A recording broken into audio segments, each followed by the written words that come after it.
Hello friends, welcome to Exampur. दोस्तों, मैं कुलजीत आज फिर आपके साथ। तो आज है 25 जून 2019 और हम करने जा रहे हैं current affair missile. Like share subscribe करना मत भूलिएगा। तो सबसे पहले क्वेश्चन दिया गया था कि विश्व कप 2019 में भारत बनाम अफगानिस्तान में से कौन जीता है। तो इंडिया वर्सेस अफगानिस्तान में से इंडिया जीता है, तो इसका आंसर बनता है ए, 224 रन लेकर। ठीक है दोस्तों, अब आता है पहला क्वेश्चन आपके सामने। वो क्या है कि name of the RBI deputy governor. RBI के डेप्यूटी गवर्नर का नाम क्या है जिन्होंने 6 महीने पहले ही अपने पद से इस्तीफ़ा दे दिया है। तो वायरल आचार्य ने आरबीआई के डेप्यूटी पद के गवर्नर से 6 महीने पहले इस्तीफ़ा दे दिया है। अब ये वायरल आचार्य है कौन? ये है वायरल आचार्य जिन्होंने आरबीआई के डेप्यूटी गवर्नर के पद से इस्तीफ़ा दिया है।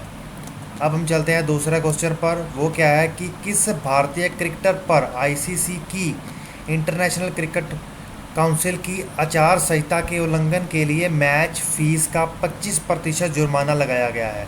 तो यह जुर्माना लगाया गया है विराट कोहली को, तो इसका आंसर बनता है ए, ये है विराट कोहली। ठीक है दोस्तों, अब तीसरा क्वेश्चन आपके सामने आता है। वो है कि हाल ही में भारतीय नौसेना द्वारा निम्नलिखित में से किस स्थान पर ऑपरेशन संकल्प चलाया गया। तो दोस्तों, ऑपरेशन संकल्प इंडियन नेवी का एक ऑपरेशन था जिसके तहत वो पर्शियन गल्फ और gulf of Oman, both A और बी इसका आंसर है। इन दोनों में से भारत के जो जहाज़ हैं उनको आसानी से सेफ्टी से निकालने के लिए तैनात किए गए हैं।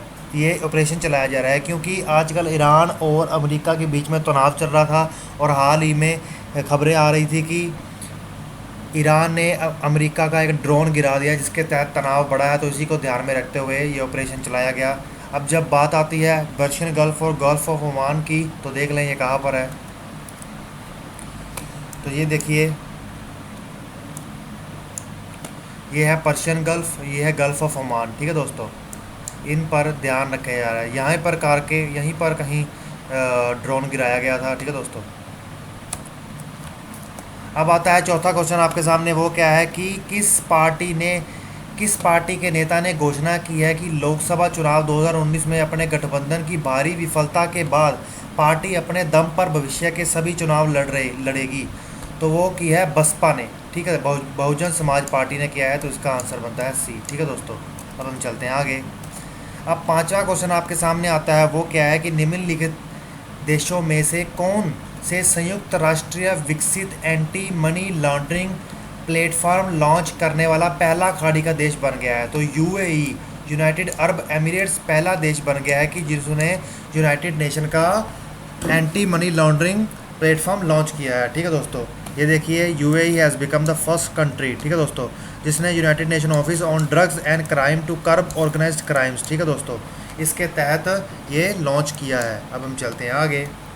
अब छठवां क्वेश्चन आपके सामने आता है। वो क्या है कि किस राज्य सरकार ने हाल ही में घोषणा की है कि अगर उच्च शिक्षा के लिए बच्चों को 10 लाख रुपए तक का ऋण दिया जा सकता है। तो बहुत बड़ी बात है। तो ये दिल्ली गवर्नमेंट का प्लान है, तो इसका आंसर बनता है सी। अब दिल्ली भारत की राजधानी भी है। अब सातवां क्वेश्चन आपके सामने आता है। वो क्या है कि विश्व शरणार्थी दिवस कब मनाया गया। तो विश्व शरणार्थी दिवस 20 जून को मनाया गया, तो इसका आंसर बनता है सी। अब विश्व शरणार्थी दिवस का जो थीम था step with refugees, take a step on world refugee day. ठीक है दोस्तों, तो हम चलते हैं आगे।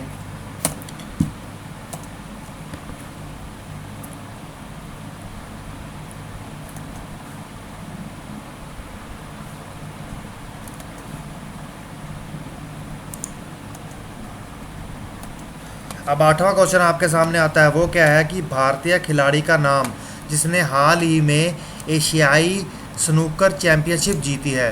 तो दोस्तों, एशियाई स्नूकर चैंपियनशिप जीतने वाला भारत के खिलाड़ी का नाम है पंकज अडवाणी, तो इसका आंसर बनता है डी। अब ये पंकज अडवाणी कौन है और ये स्नूकर गेम क्या होती है? टेबल पर खेलने वाली, ये देखो, ये ऐसे इस तरह से खेली जाती है, आपने कई बार देखा होगा। तो ये है पंकज अडवाणी जिसने ये गेम जीती है।